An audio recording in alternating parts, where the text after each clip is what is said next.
Hey guys, in today's video we are going to take a closer look at sewing with the Microsuede fabric. So all of the sewing techniques that we demonstrated in the video for vegan leather all apply to sewing with Microsuede fabrics. So I'll do a quick recap of that on the machine. Now in front of us right here I have a few pieces that we're going to use to do some of our demonstrations. So for all of this I've used my rotary cutter, acrylic needle, and cutting mat. When cutting it out I find it's much easier to cut stuff out with the same method, either pattern weights or something heavy to hold your pattern in place, or your hand, and just cut things out carefully with the rotary cutter. So I have up here the Piccadilly skirt pattern cut out, and I'll show you the starting and stopping point so that you can achieve a consistent professional looking result with a good even stitch line around all your corners on something like a waistband. Then over here I also have a cut piece that I'll demonstrate how to do a simple belt, and the collar from the moto jacket, which will allow me to show turning corners on there as well, and using that Microsuede fabric where both sides of that Microsuede fabric, the right side is exposed on both the top and the bottom when you're sewing it. And then over here on the right, I do have some of these finished examples that we've already shown. We have the finished Piccadilly skirt here. You can see that top stitching occurs on the yoke as well as the waistband.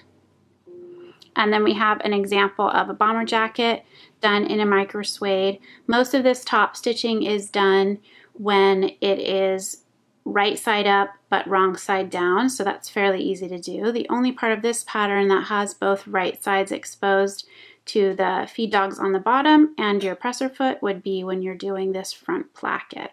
And then here is the example of the moto jacket. So this is the collar that we'll demonstrate on. You can see that has top stitching that comes around the top, comes to the corner, and then comes down. And this jacket has top stitching all over. So you have a variety of top stitching from the front side with the right side of the fabric up, but that fabric back side down, or along the waistband where you're going to want to top stitch once you've turned that around and you have right sides of fabric on the top and on the bottom. And then that same type of top stitching occurs on the belt as well. And the steam jacket is another example. This is a little bit more shiny Microsuede, but it is the same type of fabric, and this one has quite a bit of top stitching that really just accentuates all the design lines and details in this jacket. Most of this, with the exception of this collar, is top stitched right side up and either lining down on the bottom or the wrong side of the fabric down. So that's all generally pretty easy to do as long as you work with your needle choice and your presser foot on the top to achieve a consistent stitching line for all of those top stitched edges.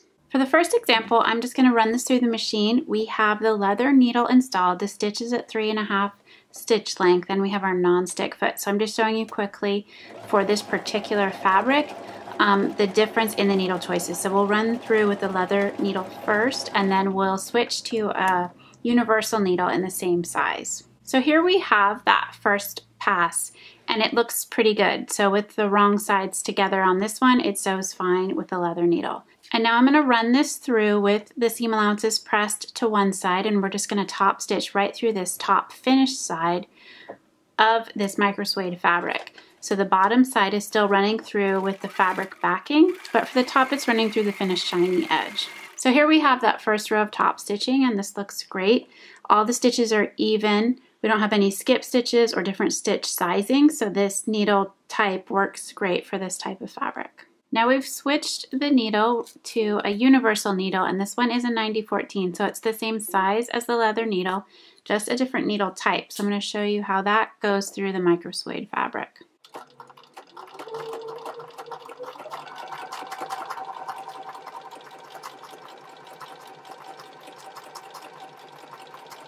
So for this first pass with right sides together, it actually goes through fine. I can feel it puncturing as I'm sewing, so it's a little bit less sharp. The leather one does go in and out of the fabric easier. So now I'm going to flip this over and we're going to top stitch and see the difference on the top stitching where it's sewing directly through the top side of this fabric compared to the leather needle.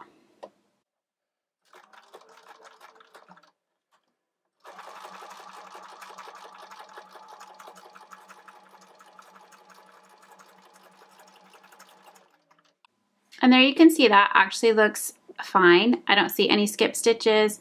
I don't see any uneven stitches. So for this particular fabric, either needle, both the same size, have worked fine. And then here you can see those compared to each other side by side. They actually look like the exact same size stitch. So again, this needle choice works either way. I think the biggest difference is using a non-stick foot for this particular type of fabric.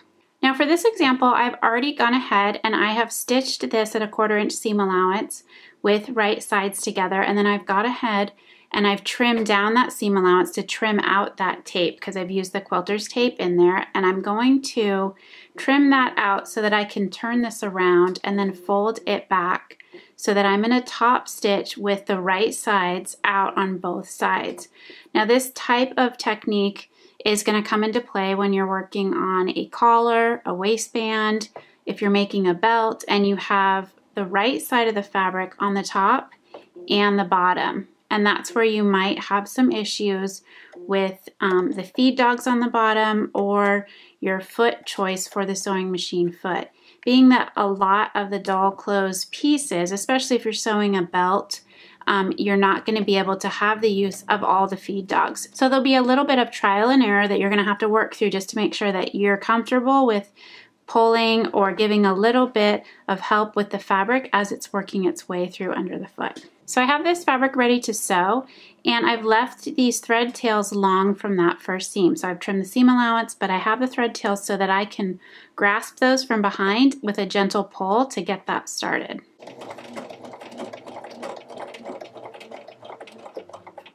So as I'm sewing, I can feel that pulling back against these threads pretty strongly, but it is moving along and it looks like it's moving pretty evenly. So I'm just going to sew pretty slow and continue along, and I'm sewing just about 1/8 of an inch up from the edge of that seam.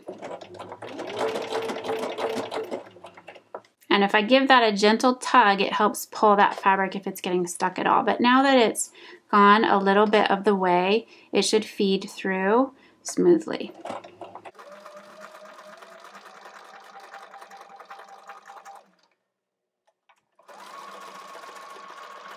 So this is from the top side that we had sewing, and then this is that reverse side. So you can't really see those threads 100%. It's a little bit hard to see that. But there's no scrunching up of the stitches. I don't have any skip stitches. It looks pretty good. So holding those threads at the beginning, I was able to start that top stitching pretty close to the edge, and I didn't have any problem with that getting bunched up.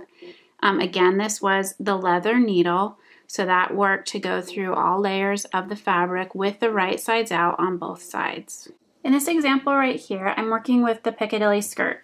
So we have the skirt sewn up through step 11 in the pattern. The skirt and the yoke are assembled, and we finished that back opening as the pattern illustrates. So at this point, we're going to work through attaching this waistband.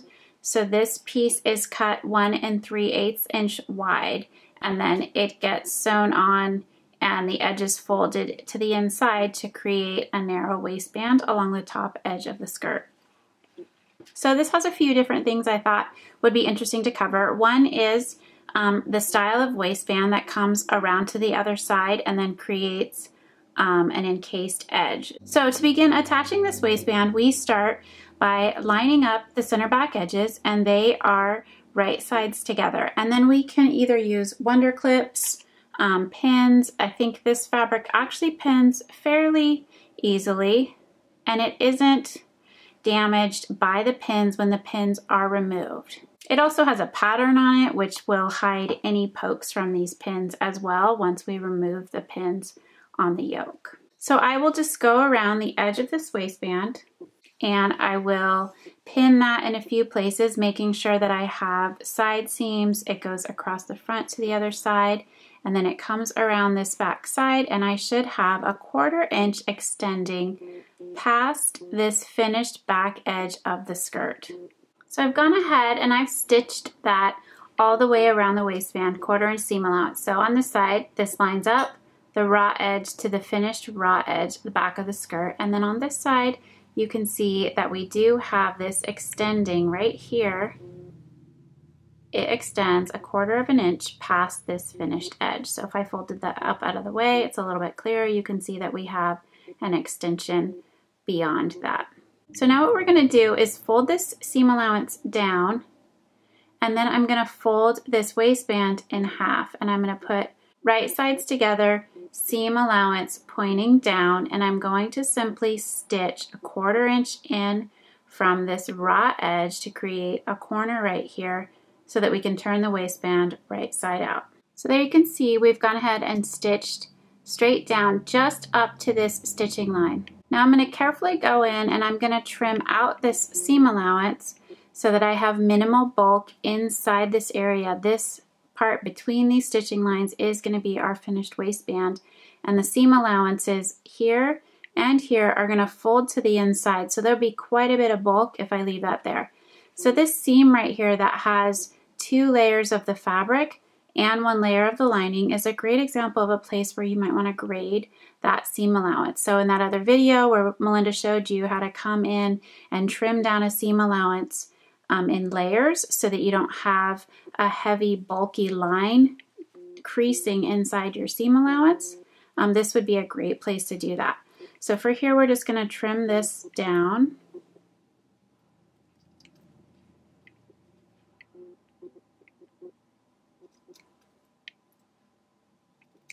And then when I come around to fold this waistband, I have this seam allowance pointing up. This turns around to the inside. And if I grab my turning tool, I can push that corner out all the way. But that's going to be the top corner of my waistband right there. Then I have my seam allowance up. This covers this edge all the way. So our seam allowance on the inside of the waistband is then going to need to be carefully turned under that 1/4 of an inch as well. And then on the outside, you have a very narrow waistband, and that finished back opening now lines up perfectly with the edges turned to the inside. So at this point, once we sew this down, we can either come on the top side, fold this down a little bit past our existing stitching line, and do a stitch in the ditch along the base of this waistband edge, or you can come around and top stitch both sides of this waistband. And I'm going to demonstrate that technique just to show you how to come around and then navigate these corners successfully. All right, so I'm using the Wonder Clips for this technique. I'm holding the waistband folded around all the way. I have a space on this side seam because that's where I'm going to actually start my stitching. So on this back side, I have 1 additional space here, and you can see I'm just using those Wonder Clips right on the waistband, and that's holding that so that edge is turned under on the inside all the way around.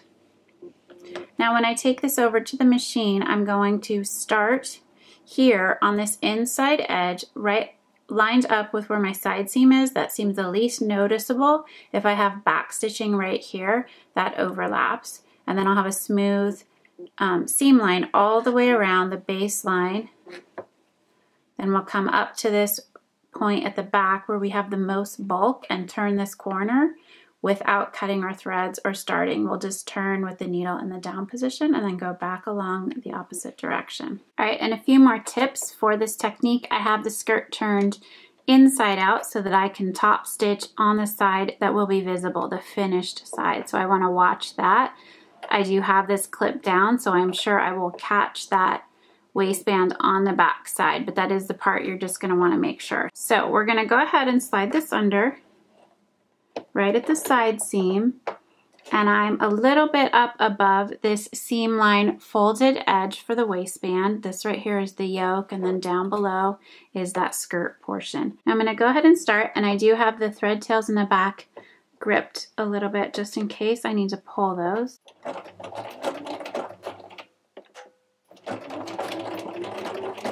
We're just going to go ahead and continue to top stitch, and then I'll slide off these clips as I get close. And you could double check to make sure that you're catching on the back side that turned under edge before you get very far, because once you sew across the front of the skirt, it's a lot harder to take it out and start over.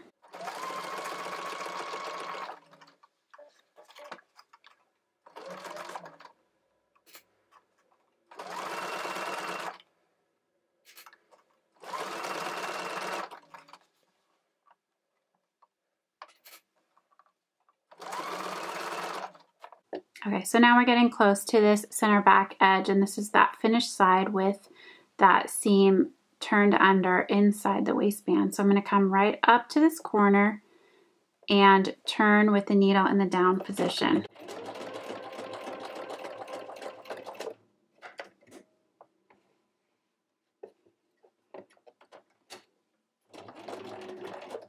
And you can see right there, it's not wanting to move. So we're going to make sure that we have a little bit to grip on.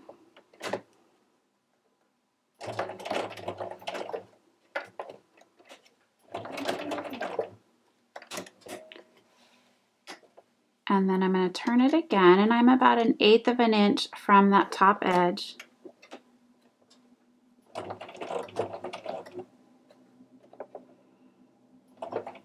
And this is quite a bit of bulk, so I've lifted my needle and I'm moving it slightly. And then the feed dogs are able to catch that. So I still didn't cut the threads at the corner. I just take it very, very slow. And if it's not pulling it initially after one stitch, you can push it a little bit. That will prevent it from jamming down inside there where you have a bigger problem and it's too bunched up. You can't even get the stitches out of the fabric and it kind of wrinkles it all up. So take it slow, let the feed dogs do their work, and then you can continue to go up the opposite side.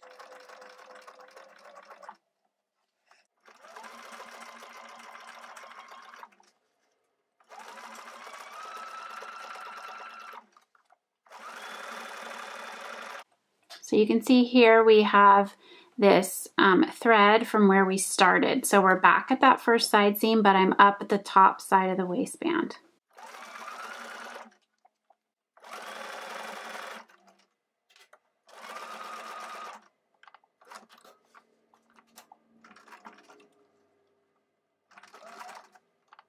So then again, we're trying to turn this corner here and it's not really moving. So I've pushed it up the length of one stitch. I'm going to try one more stitch. It's still not moving. I'm going to slide that up a tiny bit more. But I'm now at the bottom of the waistband. So I'm putting the needle in the down position. I'm going to turn it back around. And I do have some thread tails here from this waistband seam that I didn't trim off. So that does allow me to have something right here to hold on to. And I'm going to go and come back in this opposite direction.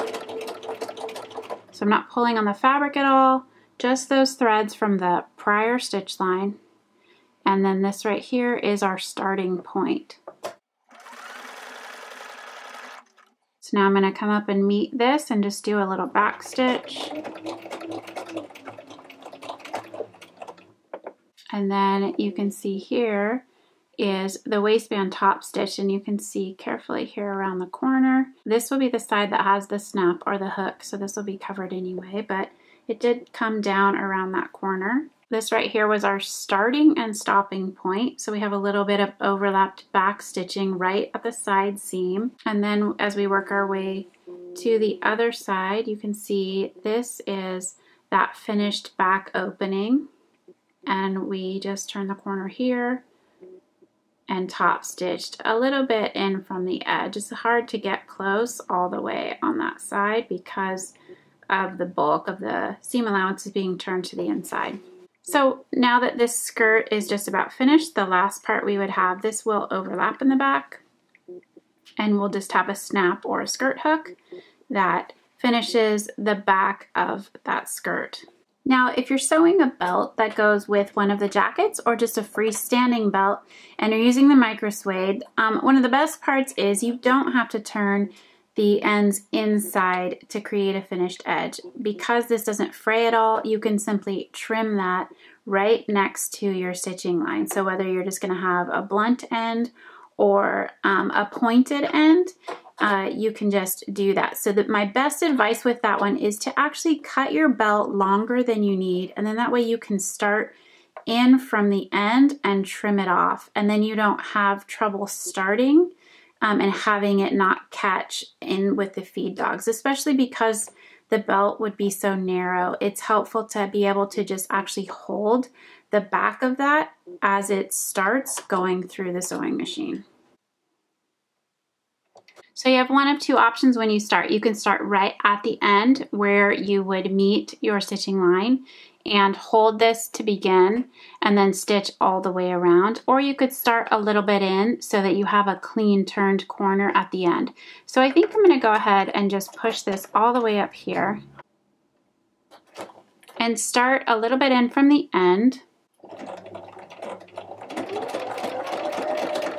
And I'm not back stitching at all because I'm going to cover that when I come around from the other side.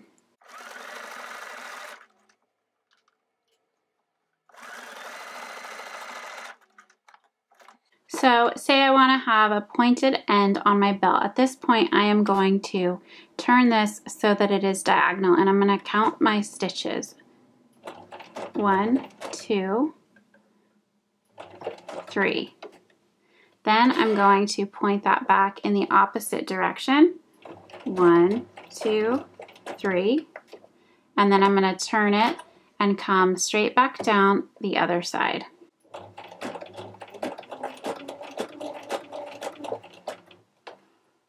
And you can see this having a little bit of trouble poking through so close to the edge. So I'm just doing this slowly, and I'm holding the fabric on both sides.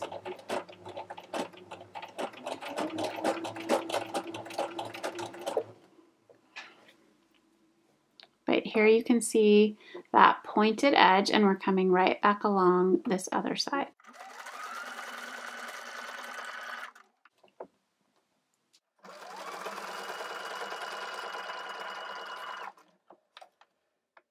So I'm going to end up trimming off this excess, but this does make it a little bit easier for me to turn this corner.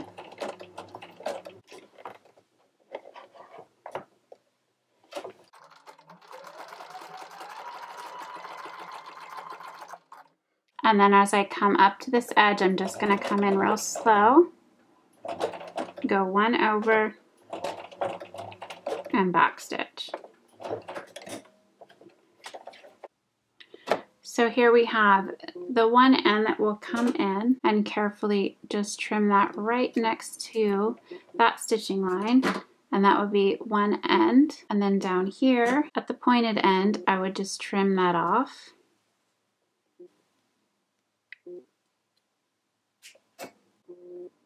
And then this was our starting and stopping point, and I would just trim those threads carefully.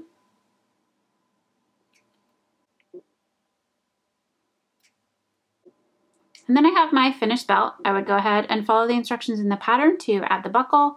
Any eyelets or grommets that you want to have holes in your belt would just go along with the pattern that you're working on. Then for the last example, I have the collar from the moto jacket. I'm just going to follow the instructions in the pattern, stitching straight up one side, turn the corner, stitch along the top edge of the collar, turn the corner, and then come back down the opposite side.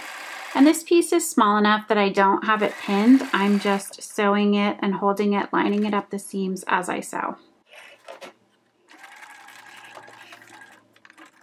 Now this fabric here is not very bulky, but we will go in and just trim off these corners and then carefully grade in around the corner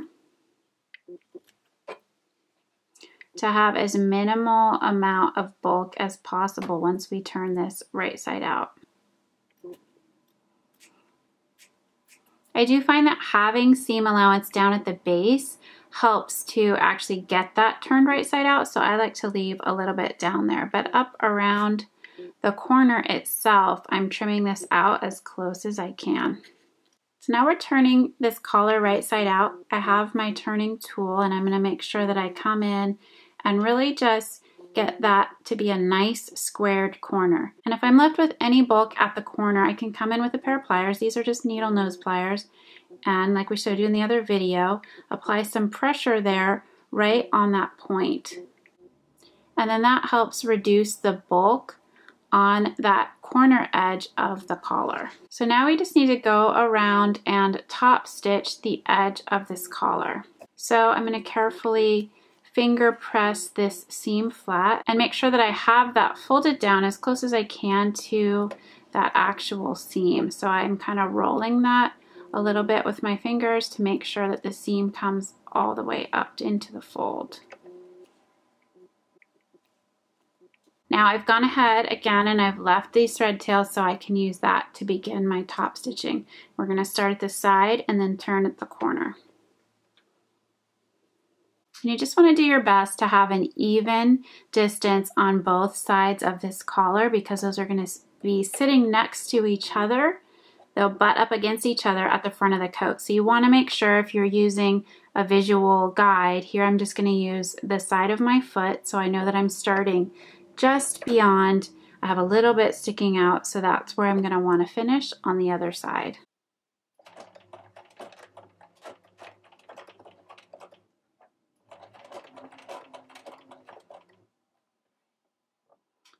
And then you want to make sure that you have that evenly spaced as you turn the corner.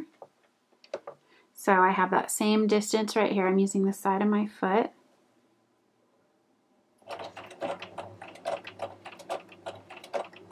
And I'm just taking it very slow to make sure that I had a clean turned edge on that corner.